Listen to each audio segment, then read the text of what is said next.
TV 24 news ವಾಹಿನಿಗೆ ಸ್ವಾಗತ.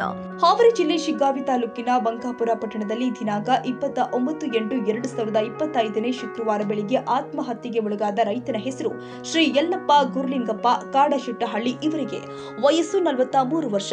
ಈ ವ್ಯಕ್ತಿಗೆ ಪತ್ನಿ ನಿರ್ಮಲಾ, ಒಬ್ಬ ಮಗ ಸೇರಿ 2 ಹೆಣ್ಣು ಮಕ್ಕಳು ಇದ್ದು, ಈತನ ಮೃತಪಟ್ಟ ತಂದೆ ಹೆಸರಲ್ಲಿ ಬ್ಯಾಡಗಿ ತಾಲೂಕಿನ ಬ್ಯಾಡಗಿ ಹೋಬಳಿ ಬ್ಯಾಡಗಿ ಗ್ರಾಮದ ಸರ್ವೆ ನಂಬರ್ 245 ಹಿಸಾ 45 ಜಮೀನು 4 ಎಕರೆ 22 ಗುಂಟೆ ಜಮೀನು ಇರುತ್ತೆ. ಮೃತಪಟ್ಟ ವ್ಯಕ್ತಿಯು ಸಾಲಬಾಧೆ ತಾಳಲಾರದೆ ವಿಷ ಸೇವಿಸಿ ರೈತನೋರ್ವ ಆತ್ಮಹತ್ಯೆಗೆ ಶರಣಾಗಿದ್ದಾನೆ.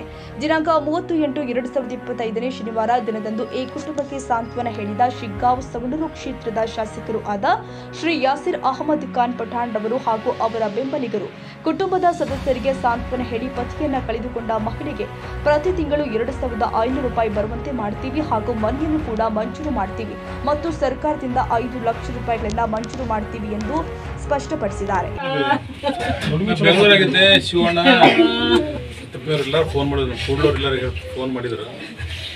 ನಾನು PS ಆಗಿ ಮಾತಾಡಿದನ್ನ ಕರೆಕ್ಟ್ ಆಗಿದ್ರಿ.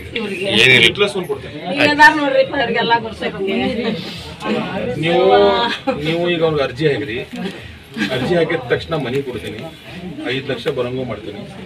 ಅಕ್ಕಾರ್ಗೆ ತಿಂಗಳ 2,500 ಬರಂಗು ಮಾಡಬೇಕು. ಇದು ನನ್ನ ಜವಾಬ್ದಾರಿ. ಈ ಸಂದರ್ಭದಲ್ಲಿ ಪುರಸಭೆ ಅಧ್ಯಕ್ಷರು ಆಗಿರುವಂತಹ ಶ್ರೀಮತಿ ಮಮತಾ ಮಾಗಿ ಅವರು ಸಂತ್ರಸ್ತರನ್ನ ನೋಡಿ ಅವರು ಕೂಡ ಕಣ್ಣೀರು ಹಾಕುವುದರ ಮೂಲಕ ಸಂತ್ರಸ್ತರಿಗೆ ಸಾಂತ್ವನ ಹೇಳಲಾಗಿತ್ತು. ಇವರ ಜೊತೆಗೆ ಬಂದಂತಹ ಕಾಂಗ್ರೆಸ್ ಪಕ್ಷದ ನಾಯಕರು ಆದ ಶ್ರೀ SF ಮಣಕಟ್ಟಿ, ಶ್ರೀ ರಜುಕುಮಾರ್, ಅಯ್ಯೂಬ್ ಖಾನ್ ಪಠಾಣ್, ಶ್ರೀ ಚಂದ್ರಕುಮಾರ್ ದೇಸಾಯಿ, ಶ್ರೀ ಸೋಮಣ್ಣ ಕೂರಿ, ಶ್ರೀ ಗುಡ್ಡಪ್ಪ ಜಲದಿ, ಶ್ರೀ ರಾಜು ಹುಲಮನಿ, ಶ್ರೀ ಬಸವರಾಜ್ ಕಟ್ಟಿಮನಿ, ಶ್ರೀ ಮಾದೇವಪ್ಪ ಬಡಿಗೇರ್, ಪೊಲೀಸ್ ಅಧಿಕಾರಿಗಳು ಆದ ಶ್ರೀ DN ಕುಡಲ, ಇನ್ನು ಹಲವಾರು ನಾಯಕರು ಉಪಸ್ಥಿತರಿದ್ದರು. ರವಿರಾಜ್ ಎಸ್ ಶಿಗ್ಗಾಂವ್.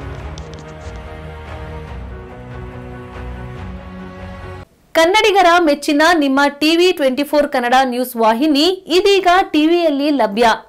ಕರ್ನಾಟಕ ಮತ್ತು ದೇಶ ವಿದೇಶದ 360 ಡಿಗ್ರಿ ಸುದ್ದಿ ಹಾಗೂ ಉತ್ತರ ಕರ್ನಾಟಕ, ಬೆಳಗಾವಿ, ಬಾಗಲಕೋಟೆ, ಧಾರವಾಡ, ಹಾವೇರಿ, ಗದಗ, ಬಿಜಾಪುರ ಜಿಲ್ಲೆಯ ಕ್ಷಣ ಕ್ಷಣದ ವಿವರವನ್ನ ಪಡೆಯುವುದಕ್ಕೆ ಟಿವಿ 24 ಕನ್ನಡ ನ್ಯೂಸ್ ವಾಹಿನಿಯನ್ನ ಲೈಕ್ ಮಾಡಿ, ವಿಡಿಯೋಗಳನ್ನ ಶೇರ್ ಮಾಡಿ, ಕಮೆಂಟ್ ಮಾಡುವ ಮೂಲಕ ನಮ್ಮ ವಾಹಿನಿಗೆ ಸಹಕಾರ ನೀಡಿ ಮತ್ತು ಚಾನೆಲ್ ಅನ್ನ ಸಬ್ಸ್ಕ್ರೈಬ್ ಮಾಡಿ. Thank you.